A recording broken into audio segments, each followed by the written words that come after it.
La catégorie des grandes limousines est un club très fermé, il est souvent compliqué de s'y faire une place. C'est le cas de l'Audi A8 notamment qui a eu du mal à s'imposer face à une certaine Mercedes classe S, d'autant plus que celle-ci vient d'être remplacée. Aujourd'hui, la berline d'Ingolstadt profite d'un léger restylage avec de nouveaux éléments de confort et de technologie. Est-ce que ce sera suffisant pour la remettre dans la course? C'est ce qu'on va découvrir aujourd'hui.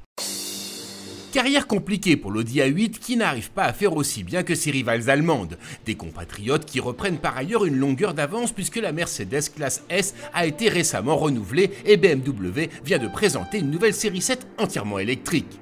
Le vrai changement interviendra dans quelques années quand elle sera remplacée elle aussi par un modèle zéro émission. Pour le moment, la 8 serre les dents et profite d'un restylage pour rester dans la course. Les plus grosses modifications ont lieu à l'avant avec une nouvelle calandre plus imposante et verticale et de nouveaux boucliers. Quelques nouvelles teintes de carrosserie, des jantes inédites et voilà pour ce millésime 2022. À l'intérieur, peu de changements également. L'essentiel se concentre sur les places arrière et ça tombe bien, ici on essaye la variante limousine à l'empattement rallongé de 13 cm. On a coutume de dire qu'une limousine ça s'essaye aussi à l'arrière. Ben voilà, j'ai passé le volant pour découvrir les nouveautés de cette A8 restylée et ça passe avant tout par ces nouveaux écrans de 10 pouces. La vraie nouveauté maintenant, c'est qu'on peut sourcer de propres diffusions de films ou d'autres divertissements avec une prise HDMI ou même en AirPlay. Et l'autre nouveauté plutôt intéressante, c'est qu'on peut dissocier ce qu'on diffuse dans les deux écrans. À l'arrière de cette limousine, on peut tout commander, que ce soit des éléments de confort ou technologiques ou alors de divertissement également. L'écran n'est plus amovible, par contre, la commande est un peu plus grande et un peu plus facile à utiliser. Et le luxe n'est pas uniquement de l'opulence, d'ailleurs à ce niveau-là, elle est plutôt mesurée cette nouvelle Audi A8. Non, ça passe plutôt par des petits détails bien pensés, notamment ce plafonnier qu'on peut allumer ici. Et puis surtout, on peut régler le faisceau des LED et ça, c'est vraiment le sens du détail. Et puis pour le reste, on retrouve tous les attributs d'une limousine très confortable avec un plancher chauffant par exemple ou des accoudoirs chauffants. Et puis surtout, la 8 est la seule à proposer un repose-pied qui lui aussi est chauffant. Sur notre marché, Audi ne vise pas de grands objectifs. Une centaine d'exemplaires par an feront l'affaire. La nouvelle A8 sera disponible en diesel 50 TDI, une version qui devrait rester confidentielle tout comme la S8 et son V8 de 571 chevaux.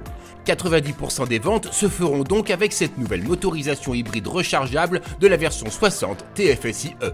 Et bien qu'est-ce qui change finalement pour celui qui se trouvera à ma place, le conducteur?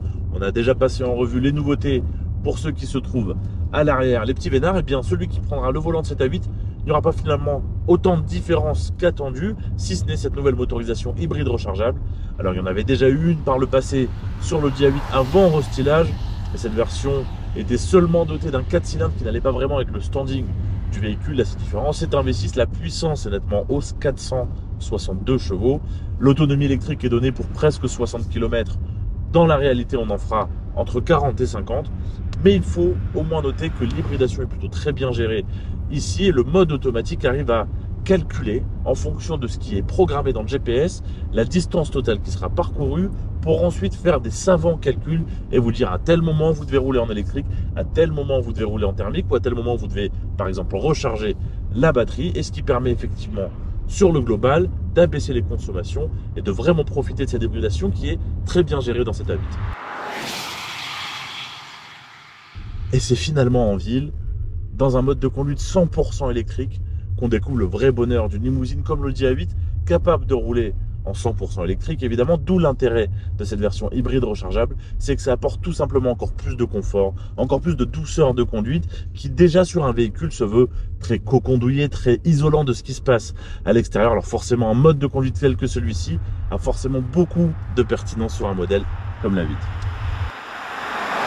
Évidemment, non, cette A8 n'a pas vocation à être sportive, mais force est de constater que ça reste une limousine pour le coup dynamique. Alors ça, on le doit à plein de choses. C'est vrai qu'elle a un châssis très travaillé, puis des suspensions très évoluées qui lui permettent d'avoir un comportement routier plutôt dynamique. Et puis il y a la présence des roues arrière directrices qui permettent un peu de contrebalancer l'effet long empattement de cette version limousine qui atteint plus de 5,30 m. Puis la direction est précise, le feeling manque forcément un peu de ressenti, puisqu'on est quand même sur un véhicule qui se veut vraiment très isolant de ce qui se passe à l'extérieur. Mais le dynamisme ne fait pas tout, et malgré toute la pertinence et les qualités de cet A8, il y a fort à parier que ses compatriotes vont lui mener la vie dure. Reste que cet A8 ultra techno, ultra confortable et solidement motorisé est un morceau de choix pour qui veut voyager en classe affaires, l'aspect nouveauté en moins.